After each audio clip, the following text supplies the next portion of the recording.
धातु की थोड़ी थोड़ी मात्रा में काटने के लिए किसका प्रयोग किया जाता है? तो वो कौन सा टूल है जिससे धातु को थोड़ी थोड़ी मात्रा में काटा जाता है? वो है रेती। आगे चलते हैं। रेती किस धातु की बनी होती है?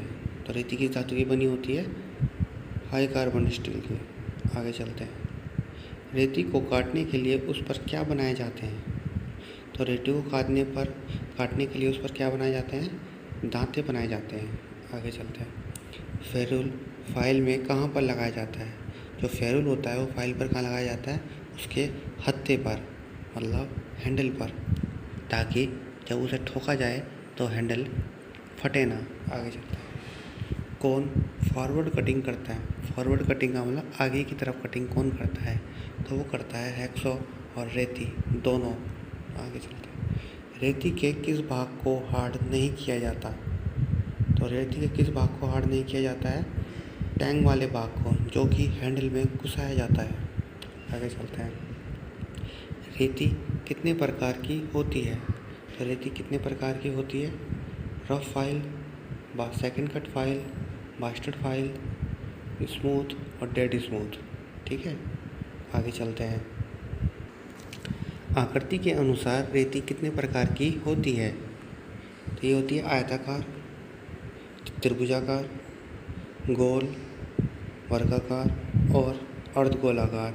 ये सभी क्रॉस सेक्शन के आधार पर विभाजित की जाती हैं। आगे चलते हैं।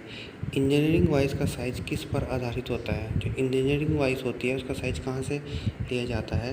तो होता है गतिशील जबड़े की लंबाई से। ठीक है, जितना लंबा गति जबड़ा हो उसमें उतनी बड़ी जॉब बांधी जा सकती है। आगे चलते हैं। जिस हैमर का भार 2 किलोग्राम से ज़्यादा होता है उसे कहते हैं स्लेज हैमर। कहाँ प्रयोग करते हैं स्लेज हैमर का प्रयोग? फोर्जिंग शॉप में, जहाँ पर लोहे को गर्म कर कर विभिन्न शेप दी जाती है। आगे चलते हैं। जिस हैमर का पेन हैमर के हैंडल के सीध में होता है उसे कहते हैं। जिस हैमर का जो पेन होता है वो हैंडल के सीध में होता है उस हैमर को क्या कहते हैं? तो उसको बोलते हैं स्ट्रेट पिन हैमर। ठीक है, आगे चलते हैं। जिस वाइस का गाइड नट आधा होता है उसे क्या कहते हैं? जिस वाइस का गाइड आधा होता है उसको कहते हैं किक रिलीज बेंच वाइस। आगे चलते हैं। लकड़ी से बने हैमर को क्या कहते हैं? लकड़ी से बने हैमर को क्या कहते हैं? तो उसको बोलते हैं मैलेट, जो हल्के कामों के लिए या कास्ट आयरन या शीट मेटल पर प्रयोग करते हैं। आगे चलते हैं। हैमर का वर्गीकरण किसके अनुसार करते हैं? तो हैमर का वर्गीकरण किसके आधार पर करते हैं? भार और पेन के अनुसार। इसे सही करेक्ट कर लीजिएगा। तो ये भार और पेन के आधार पर है। ठीक है, आगे चलते हैं।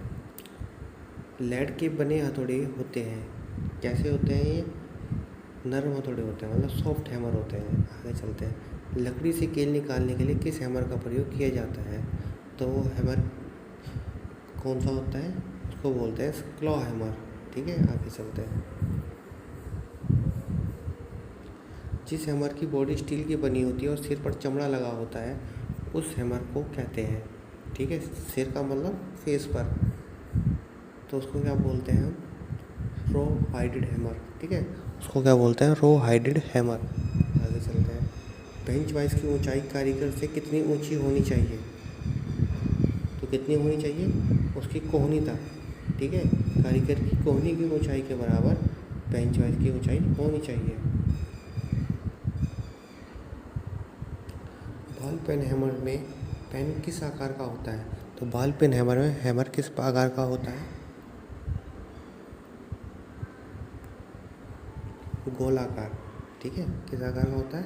गोलाकार। आगे चलते हैं। बेंच वाइस के स्पिंडल में कौन सी थ्रेड पड़ी होती है? ठीक है, तो कौन सी थ्रेड कटी होती है या पड़ी होती है? तो उसमें कौन सी होती है? स्क्वायर थ्रेड कटी होती है। ठीक है, कौन सी? Square thread. स्क्वायर थ्रेड नहीं होगा तो वहाँ पर एक्मे थ्रेड दिया होगा। ठीक है, तो दोनों में से कोई एक ऑप्शन होगा। ठीक है, यदि हमारे क्वेश्चन अच्छे लगे हों तो लाइक और सब्सक्राइब कीजिए ताकि ऐसी वीडियो और आपको मिलती रहे। ठीक है, थैंक यू।